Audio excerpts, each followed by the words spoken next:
I'm Matt from the Pickleball Clinic, and today I'm going to teach you guys my secrets on how to hit a speed up and when to use it. The speed up might be the #1 misused shot in all of pickleball. Whether you're a beginner, intermediate, or even advanced player, I see all the time players speeding up at the wrong times and getting burned on it. If you're more towards the 3.0 or 3.5 level, you're probably speeding up at the wrong time and getting away with it. But if you want to make your way up to the 4.5, 5.0, maybe even pro level, you have to know how to speed up the right way and when to do it. A speed up is when you take a high shot, either off the bounce or out of the air, and you decide to hit it hard at your opponent instead of hitting a dink back or a soft shot. Speed ups are used to go on offense, and like I said in the beginning, I believe this is the #1 most misused shot in all of pickleball because players do not know when to speed up at the right time.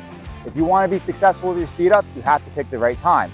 So our first tip is to make sure that you're only speeding up high balls. That is, anything that you're hitting from below the level of the net, you want to avoid speeding up. If I'm hitting the ball from below my knees, that's a dink.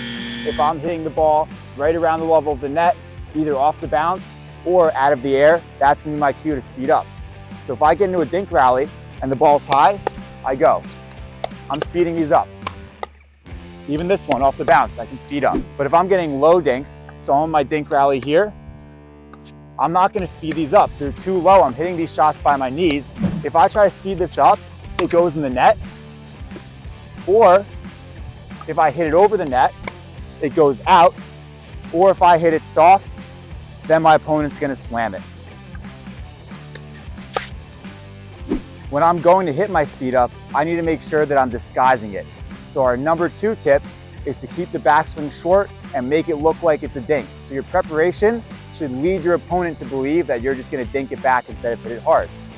So here, I'm going to hit all of these shots like normal dinks so my opponent doesn't know. And then when I decide to speed up from the same backswing, I follow through a little bit more and apply some more power. And that's how I'm going to catch my opponent by surprise. For the most part, speed ups aren't going to be shots that are so hard that your opponent can't deal with them. If you rip the ball, especially off the bounce from the kitchen line, there's a high probability that it goes out. So what I want to do is make sure that I'm catching my opponent off guard, so that way a slower shot is going to be more effective than a shot that's just crazy hard, because then I'm risking it going out.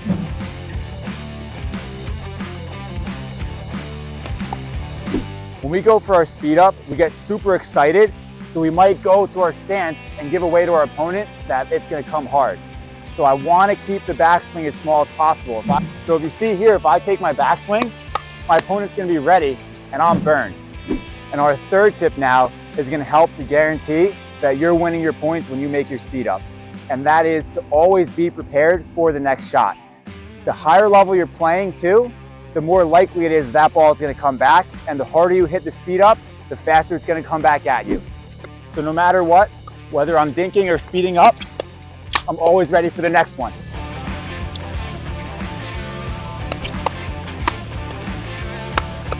Now, if I'm not ready for the next one and I expect to just win it off my speed up and I admire my shot, I'm not going to be able to get there. I always got to stay on my toes and be prepared.